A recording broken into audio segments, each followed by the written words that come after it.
Un petit point peut-être en introduction, enfin ça a été dit, mais je pense que sur la mise en perspective un peu de la situation, vraiment, on est en train de vivre, ça a été évoqué, je ne sais plus par qui tout à l'heure, mais on vit une époque fantastique d'un certain point de vue. C'est un vrai tournant de l'histoire. Hein, on est dans un tournant, là, on a une crise qui est absolument colossale, une crise du capitalisme qui est absolument colossale, qui ne cesse de rebondir, qui n'est pas terminée. Et je dirais la situation charnière dans laquelle on se trouve, c'est laquelle on a un système, le capitalisme financier, peu importe, ou le régime libéral, enfin peu importe les termes qu'on utilise, hein, qui nous a, de toute évidence, conduit à la catastrophe.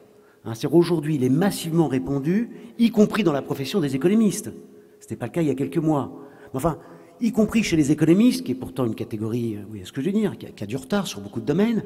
Mais enfin, on n'arrive quasiment plus, j'exagère un peu, mais à trouver des économistes comme ceux qu'on trouvait à l'appel il y a encore quelques années sur le thème, mais bien sûr que la libéralisation des marchés, la libéralisation de la finance, c'est ce qu'il y a de plus efficient. On n'en trouve quasiment plus, ils sont sous la table hein, aujourd'hui. Bon, en fait, ils sont toujours là, hein. Ils demandent que... Bon, bref. Mais enfin, passons. Mais il est massivement répandu au sein de la population, c'est ça qui est le plus important, parce que c'est eux qui votent. L'idée que le capitalisme financier, c'est quelque chose qui nous mène à la catastrophe, qui d'un point de vue social, économique, écologique, doit être rejeté. Bon.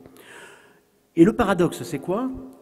C'est que, alors qu'on est en pleine crise du capitalisme financier, que la conscience est massive que ce système doit être rejeté, qu'il faut changer de système, eh bien, ce même capitalisme financier veut prendre appui sur sa crise,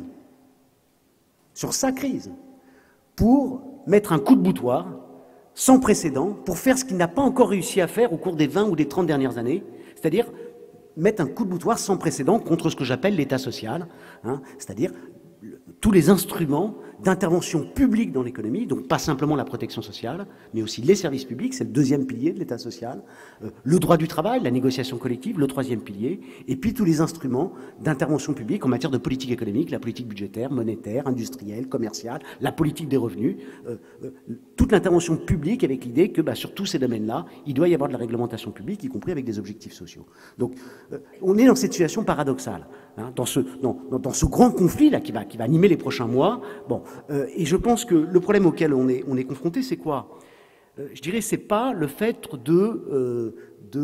d'essayer de convaincre la population que le capitalisme financier, c'est nocif.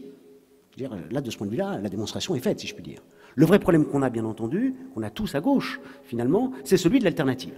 Hein, c'est-à-dire, qu'est-ce qu'on propose d'autre pour que la société fonctionne différemment? C'est ça le gros problème auquel on est confronté. Alors, tout à l'heure, on a évoqué des propositions, je ne reviens pas parce que je les partage, sur la question de la finance. Hein. Simplement un point peut-être qui n'a été peu évoqué. Hein. C'est vrai que ce qui est en jeu à travers la banque et la finance, c'est aussi la création monétaire.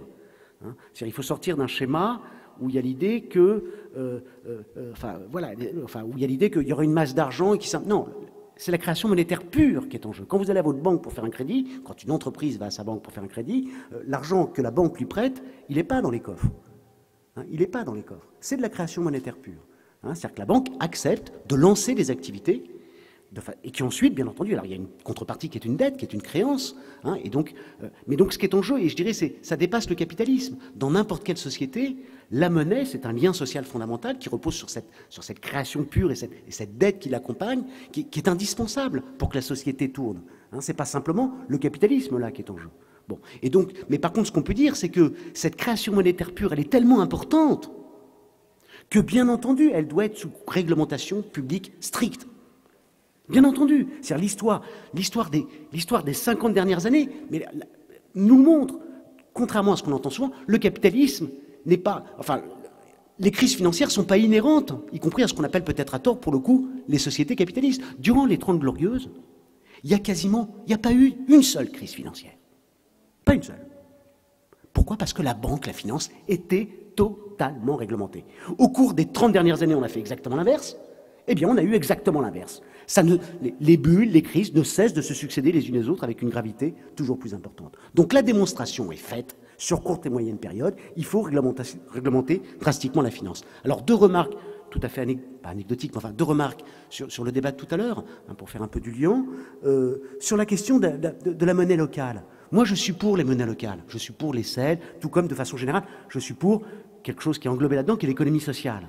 Bon, ceci étant dit, il ne faut pas prêter à l'économie sociale, dont la dimension CEL, plus qu'elle ne peut remplir, parce qu'y compris sinon on la charge de trop. Hein. L'économie sociale et les systèmes d'échange locaux, c'est contractuel. Ça repose sur du contrat entre des individus. On est libre d'adhérer à une association, à une mutuelle, à une coopérative, à un système d'échange locaux. Ça repose sur du contrat entre des individus libres. Et alors c'est intéressant, parce que ça montre que le contrat entre les individus, c'est pas forcément le capitalisme, justement. Hein. L'économie sociale, ce n'est pas capitaliste. Ce n'est pas capitaliste, donc c'est bien, c'est quelque chose qu'il faut valoriser, qu'il faut soutenir. Par contre, attention, l'économie sociale, dont les celles, eh bien, ça ne peut pas répondre à une question qui est celle de l'intérêt général. Si on considère que l'intérêt général n'est pas réductible au jeu des intérêts particuliers, ce qui, je pense, est notre conviction, bon, alors bien entendu qu'il faut laisser du jeu aux intérêts particuliers, bien entendu qu'il est important d'investir, y compris le jeu des intérêts particuliers, d'autres choses que le jeu d'intérêts cupides capitalistes, bien sûr. Mais si on considère que l'intérêt général n'est pas réductible au jeu des intérêts particuliers, eh bien, la monnaie, le système financier, ne peut pas d'abord reposer sur des systèmes d'échange locaux. D'accord? Il faut qu'il y en ait, mais il faut que ça soit articulé à un système national, public. Bon, alors, un dernier mot sur public. Certains ont évoqué la question de la nationalisation totale, etc. Je pense que ce qu'il faut dire, ça a été évoqué par Jacques, c'était la réponse de Jacques me convient tout à fait, c'est de dire il faut une réglementation publique. Maintenant, il faut faire attention. En matière bancaire et financière, je n'ai pas le temps de m'étendre sur le sujet, mais il faut aussi de la fragmentation. Hein? C'est-à-dire qu'il ne faut pas une seule banque unique. Il ne faut pas une seule banque unique parce que l'État, il a aussi ses défauts. Hein. Vous imaginez si chaque particulier, vous, ou si chaque entreprise, ou si chaque association coopérative n'avait accès qu'à un seul guichet pour pouvoir éventuellement avoir un crédit. Mais ça serait la catastrophe absolue. Ça serait un pouvoir exorbitant confié à ce guichet unique. Donc il faut de la fragmentation. Donc je pense que notre ligne, c'est de dire la monnaie, c'est un bien public. Et donc, ça doit être réglementé publiquement. Il ne doit plus y avoir, notre horizon, c'est ça. Je pense qu'il ne doit plus y avoir de banque capitaliste. Par contre, il faut de la fragmentation. Donc, à côté d'un pôle public national, éventuellement des banques régionales, adossées aux régions, il peut y avoir des banques coopératives. Il faut réhabiliter. Alors, on sait que, bon, vous avez vu les dérives des banques populaires et du Crédit Agricole, donc on sait que c'est compliqué. Mais c'est vrai que là, pour le coup, il faut laisser du jeu, quelque part. Mais je pense que l'idée qu'on ne puisse pas faire du profit capitaliste sur une activité aussi essentielle que la création monétaire, je pense que ça, par contre, c'est une ligne d'horizon que nous devons avoir. Alors, deuxième point, donc, sur l'alternative, après cette mise en perspective, deuxième point sur l'alternative. Je pense qu'il faut... L'alternative, elle consiste à réhabiliter, vraiment, mais au fond, l'intervention publique. Bon, je suis déjà intervenu par ailleurs dans des trucs du PGNO. Je pense que vraiment, il faut prendre conscience du fait que, sur l'État social, hein, je pense qu'il faut prendre conscience du fait qu'on a déjà là des instruments de levier extrêmement puissants pour pouvoir passer à la contre-offensive, hein, pour pouvoir répondre positivement à l'offensive qui nous est faite par libéralisme. Et ce levier, c'est l'État social. C'est-à-dire prendre conscience du fait que dans nos sociétés telles qu'elles existent aujourd'hui, il y a déjà des pans entiers qui échappent pas simplement au libéralisme, mais qui échappent y compris au capital.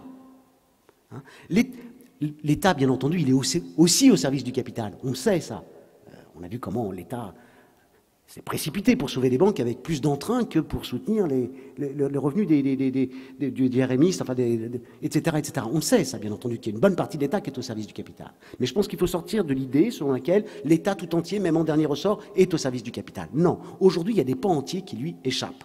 Service public, protection sociale, tout ce qui est droit du travail, négociation, tout ce qui est y compris les politiques économiques qu'on pourrait mettre en œuvre, eh bien, c'est quelque chose qui joue contre le capital. Dit autrement, l'intervention publique d'ores et déjà aujourd'hui, c'est ça sur lequel il faut prendre appui, peut avoir une dimension pas simplement antilibérale, mais anticapitaliste. Hein. Et de ce point de vue-là, l'enjeu des retraites, c'est quoi? Le budget des retraites, c'est 260 milliards d'euros, qui pour l'essentiel sont socialisés. C'est-à-dire ne profitent pas au capital. Quelle est l'ambition du capital? C'est tout bête, c'est de récupérer ce magot. Du point de vue de ses propres intérêts, je dirais, oui, il défend ses intérêts. Hein, c'est de récupérer ce magot. Laurence Parisot a vendu la mèche ces derniers jours, là, sur le thème. L'enjeu de la réforme des retraites, c'est bien entendu d'abaisser les retraites publiques de façon à pouvoir développer un étage supplémentaire en capitalisation. Mais enfin, c'est le b.a.-ba. Hein, c'est le b.a.-ba. Vous lisez les textes de l'OCDE, de l'Union européenne sur le sujet. C'est ça, bien entendu. C'est ça, bien entendu, l'enjeu. Et donc, ce qu'il faut défendre, c'est la retraite publique, justement, comme quelque chose qui échappe au capital, tout comme, de façon générale, il faut défendre les services publics, la protection sociale, comme quelque chose qui échappe, au moins pour partie, peut-être pas totalement, mais au pouvoir du capital. Autre élément pour la réhabilitation de l'intervention publique, c'est bien inscrire dans les têtes, et ça c'est, je pense qu'il y a vraiment un vrai travail à faire là-dessus, sur le fait que le public crée de la richesse. Et c'est un lien, c'est un débat, y compris avec le débat sur la dette qu'a évoqué Laurent à l'instant. Hein, le public crée de la richesse. Un fonctionnaire, tout comme d'ailleurs quelqu'un qui travaille dans le secteur de l'économie sociale. Selon l'INSEE, il y a près de 2 millions de personnes qui travaillent dans le secteur de l'économie sociale. Donc c'est important, hein, mutuelles, associations, coopératives, tout ça. Bon, eh bien, un fonctionnaire, que ce soit de l'État, fonction publique hospitalière ou de la territoriale, il contribue au PIB. C'est très important. Il crée de la richesse monétaire. C'est reconnu aujourd'hui statistiquement à l'échelle internationale. C'est extrêmement... Donc, il faut sortir du discours selon lequel ce sont les salariés du privé qu'on entend souvent quand on va au comptoir. Hein. Heureusement que je suis là pour te financer. Non. Moi, quand on me dit ça au café, ben attends, je dis non. Non, je suis désolé, il n'y a pas besoin de me financer puisque je contribue au PIB. D'accord ? Quand tu vas chez ton boulanger, tu dis pas au boulanger, heureusement que je suis là pour financer ta boulangerie. Non, tu payes la baguette, ce qui est quand même la moindre des choses. Eh bien, l'impôt, ça ne sert pas à financer le travail improductif des fonctionnaires, ça sert à valider socialement le travail des fonctionnaires, le travail, les produits, hein, les services publics qui sont délivrés pour la fraction des services publics, c'est-à-dire l'essentiel, qui sont délivrés gratuitement. Il y a une partie des services publics, enfin du secteur public, qui est, comme on dit, marchand entre guillemets, c'est-à-dire où les recettes sont tirées de la vente, SNCF, RATP, etc. Là, je parle de ceux qui sont délivrés. C'est ça. Et pour le coup, raisonner comme ça permet de remettre de lien entre le public et le privé. Et cette richesse qu'on retrouve du côté du PIB, comme quoi le PIB a aussi ses avantages quelque part, même si ça ne résume pas tout, bien entendu, si ce n'est pas toute la richesse, mais on le retrouve en termes de revenus. Une partie du revenu des ménages est constituée de prestations, ce qu'on appelle les transferts sociaux en nature. Hein, ça représente éducation, santé. Ça représente plus de 20% du revenu des ménages. Et en fait, quand on regarde, y compris les inégalités, enfin les processus de répartition des richesses, on s'aperçoit que vous avez, si vous prenez les revenus primaires, c'est-à-dire les revenus, les salaires, les revenus du capital, y compris que touchent les ménages. Si vous mettez les 20% les plus riches, 20% les plus pauvres, on a des inégalités de 1 à 8. C'est colossal. Eh bien, avec les institutions de l'État social, c'est-à-dire les transferts monétaires, les prestations monétaires que sont par exemple les prestations de retraite et les transferts en nature, éducation, santé, cet écart de 1 à 8, on passe de 1 à 3. Donc la redistribution, malgré tout, elle continue à opérer. Troisième point, c'est la question du financement public. Je pense que il faut arrêter le rouleau compresseur sur la question de la dette publique. C'est-à-dire la dette publique, on doit d'abord la relativiser. D'accord ? Elle est bien inférieure à la dette privée. Hein. La dette publique française, et on est dans la moyenne de la zone euro, on est inférieur à celle des États-Unis, on est inférieur à celle du Japon. Donc il faut la relativiser. Ça, c'est la première chose. Il faut surtout dire que... Comment ça se passe ? Bon. J'avais compté jusqu'à 15 minutes, non ? Ah bon, je vais plus vite alors. Bon, c'est que donc il faut, oui, il faut relativiser, y compris quand on dit, vous avez souvent le chiffre sur le thème, la dette publique, ça représente 22 000 euros par ménage, d'accord ? Bon, on peut tout à fait leur rétorquer que par rapport à ces 22 000 euros de titre de dette publique, d'abord, c'est pas des transferts aux générations futures, hein, il y a des rentiers qui vont, enfin. Il y a des titulaires de titres d'emprunt public qui vont transférer ça à leurs enfants, d'accord ? Qui dit dette dit créance en contrepartie. Mais par ailleurs, on peut aisément calculer avec les systèmes de comptabilité nationale, eh bien, ce qu'on appelle la valeur nette. C'est-à-dire si on met en contrepartie cette dette publique avec les biens publics, les bâtiments, les routes, les écoles, tout ça, sans même parler des connaissances qui sont essentielles en fait à long terme, eh bien, on arrive en fait à un solde positif de 600 milliards. C'est-à-dire vous pouvez annoncer à vos enfants que vous ne leur transmettez pas 22 000 euros de dette, mais au contraire, vous leur transférez en moyenne plutôt 9 000 euros de biens publics, hein, quand on met en contrepartie ces dettes et ces biens publics. Et si on ajoute le patrimoine privé des ménages, vous leur transférez au total 20 000 euros au moment où ils naissent. Donc ça va, il n'y a pas de quoi tétaniser vos enfants, comme on le fait souvent d'ailleurs. Bon, alors, puisqu'il faut conclure, un petit point peut-être de débat entre nous, sur le débat sur les retraites. Enfin, pour prendre le débat sur les retraites. Je pense que le débat sur les retraites, d'abord un petit point, les travaux du corps sont contestables. Les travaux sont contestables sur certains points. Ils sont contestables notamment sur un point qui est rarement évoqué. On entend souvent dans le débat public aujourd'hui dire que les déficits de régime de retraite, c'est 30 milliards.